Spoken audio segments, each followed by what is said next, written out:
मात्र 5 मिनट समझो ना बढ़िया से, अपने आप समझ में आ जाएगा। ध्यान बोलो पुराना है, ध्यान है। तो टोपी खोलो ना, सुनाई नहीं दे तो टोपी खोलना जरूरी है। ठंडा लगेगा, थोड़ा देर बाद पी लेंगे। चलिए बात करते हैं काउंटर ना, काउंटर कबूर की बात करते हैं। तो काउंट कबूर जो है सबसे पहले इसका बात करेंगे, भाई जन्म कब हुआ था इसका। तो काउंट कबूर का जन्म जो है 10 अगस्त 1810 में हुआ था। कब हुआ था? 1810। काउंटर कबूर का जन्म 1810 यानी 10 अगस्त 1810 और मृत्यु कब हुआ था? 61 में। कब हुआ था? 1861 हुआ था। यहाँ पर कोई क्वेश्चन तुम लोग था कि 1861 में इसका जन्म नहीं हुआ, सॉरी मृत्यु नहीं हुई, कब हुआ था? 62 में। अनुमान लगा लो 62-61 में ही हुआ था। 61 काउंट कबूर जो है एक सफल कूटनीतिक एवं राष्ट्रवादी था। क्या था? एवं राष्ट्रवादी। काउंटर कबूर जो था एक जो है सफल कूटनीतिक एवं राष्ट्रवादी था। इटली के एकीकरण में सबसे बड़ा बाधा ऑस्ट्रेलिया को माना था। कौन मतलब इनको जो है ना, जो इटली के जो एकीकरण हम कल पढ़ाए थे ना, इटली का एकीकरण मेजनी के बारे में। मेजनी का जन्म कब हुआ था? 22 मार्च 1825 में हुआ था। तो काउंटर कबूर ने ऑस्ट्रेलिया को पराजित करने के लिए फ्रांस के साथ क्या किया था? दोस्ती कर लिया। क्या कर लिया था? दोस्ती ना, यानी कि ऑस्ट्रेलिया को पराजित करने के लिए फ्रांस के साथ दोस्ती का हाथ बढ़ाया। कौन बढ़ाया था? 1853 से 1854 के एक क्रीमिया युद्ध हुआ था। कौन युद्ध हुआ था? 1853 से लेकर के 1854 के बीच जो युद्ध हुआ था, उस युद्ध का क्या नाम था? क्रीमिया के युद्ध में काबूर ने फ्रांस की ओर से, कहाँ की ओर से? काबूर। कौन? काबूर फ्रांस की ओर से युद्ध में क्या हुआ था? सम्मिलित होने की घोषणा कर दी। क्या कर दिया था? घोषणा कर दिया था। जबकि इसके लिए फ्रांस ने किसी प्रकार की आग्रह भी नहीं किया था। फ्रांस इसको ये भी नहीं कहा था कि भाई हमसे लड़ाई हो रहा है, युद्ध कर रहा है, तू मुझे साथ दो। लेकिन बिना बुलाए, ठीक है, अपना मन से क्या किया था? काबूर ने फ्रांस से, जो फ्रांस की ओर से जो है युद्ध चल रहा था, फ्रांस और किसके साथ? जो सब बोलो ना, किसके साथ? किससे चल रहा था? रूस की भी चल रहा था।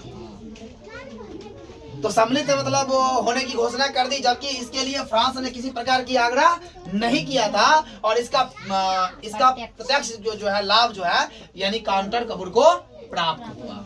यानी अपने मन से किया, इनका क्या मिला? इसको फायदा मिल गया। क्या मिला? इसको फायदा मिला। क्या मिला? फायदा मिला। अगला प्रश्न सुनिएगा। युद्ध समाप्ति के बाद पेरिस में शांति सम्मेलन में फ्रांस तथा ऑस्ट्रेलिया के साथ पिडमॉन्ट को भी बुलाया गया। क्या नाम है? पिडमॉन्ट को भी बुलाया गया। इससे काबूल के महत्व बढ़ गए। किसका महत्व बढ़ गया? काबूल महत्व जो क्या हुआ? बढ़ गई। इस सम्मेलन में काबूल ने इस इटली में ऑस्ट्रेलिया के हस्तक्षेप को गैर कानूनी घोषित कर दिया, जिसके कारण संपूर्ण यूरोप में, कहाँ पर? संपूर्ण यूरोप में यूरोप का ध्यान कहाँ थी? इटली के ऊपर हो गया। क्या हो गया? इटली के ऊपर हो गया। इटली की समस्या को काबूल ने अपनी कूटनीति के बल पर संपूर्ण वो समस्या क्या कर दिया? संपूर्ण यूरोप छूट गया क्या रे? संपूर्ण जो है क्या बना दिया? संपूर्ण यूरोप की क्या कर दिया? यूरोप को समस्या बना दिया, यानी कि बहुत बड़ा समस्या में डाल दिया। कौन? यूरोप डाल दिया। जोर से बोलो, कौन डाल दिया? उसके बाद काबूल ने काबूर ने जो है उसके बाद काबूर ने नेपोलियन 2 नेपोलियन 3 कौन नेपोलियन 3 से भी एक संधि की। क्या किया उसने? एक संधि। इस युद्ध के ये इस समस्या तो हुआ, उसके बाद काबूर ने क्या किया? नेपोलियन 3 से भी ये क्या कर लिया? एक संधि कर लिया, और जिसके तहत फ्रांस में ऑस्ट्रेलिया के खिलाफ क्या कर दिया? पिडमांट को क्या कर दिया? सैन्य समर्थन देने का वादा किया। फिर सुनिएगा, काबूर ने नेपोलियन 3 से क्या कर लिया? एक संधि, जिसके तहत फ्रांस ने क्या किया? फ्रांस ने ऑस्ट्रेलिया के खिलाफ, किसके खिलाफ? ऑस्ट्रेलिया के खिलाफ पिडमांट को क्या कर दिया? सैन्य समर्थन देने का वादा कर लिया। और वादा तो किया, उसके बदले में क्या मांगा? उसके बदले में नीस, कौन मांगा? एक छोटा सा नीस और सेबाय नामक जो दो रियासत जो था, वो काबूल ने क्या किया? फ्रांस को देने का स्वीकार कर लिया। बोला ये जो दोनों जो है ना, जो दोनों रियासत है, वो आपको हम देने के लिए तैयार है। किसको देने के लिए? किसको देने के लिए? फ्रांस को। किसको देने के लिए? फ्रांस को देने के लिए स्वीकार कर लिया। और फ्रांस ने काबूल को भी एक वादा किया और एक आश्वासन दिया। क्या दिया? एक आश्वासन दिया कि यदि, क्या बोला? अगर यदि उत्तर तथा मध्य इटली की रियासतें, क्या है? रियासतें जन्मतः संग्रह के आधार पर पिडमॉन्ट से मिलाना चाहेंगे तो फ्रांस का विरोध नहीं करेगा। अगर वो उसको जो रियासत की बात कर रहा है, जो मिलाने की पिडमॉन्ट की बात कर रहा है, जो रियासत की बात कर रहा है, जन्म संग्रह के आधार पर जो पिडमॉन्ट के मिलाना, कौन से भाग? यानी उत्तर और मध्यम इटली को रियासत जनमत संग्रह के अनुकूल उसमें मिलाना अगर चाहेगा तो क्या करेगा? ये क्या करेगा? ये मिलाना चाहेगा तो फ्रांस के विरोध फ्रांस का विरोध नहीं करेगा। लेकिन यहाँ पर क्या कर दिया जानते हो? किधर गया काउंटर कब्र? क्या कर दिया? कौन से रियासत देने की वादा कर लिया? नीस और ये याद रखना, नीस और सेबाई किसको दे दिया?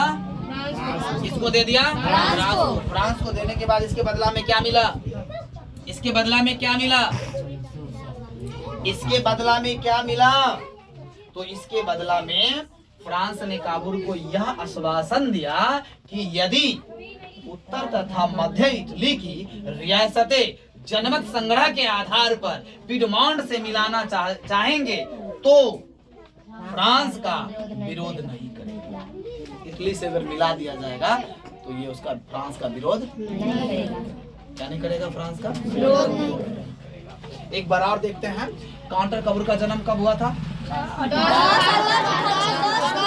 कब हुआ था?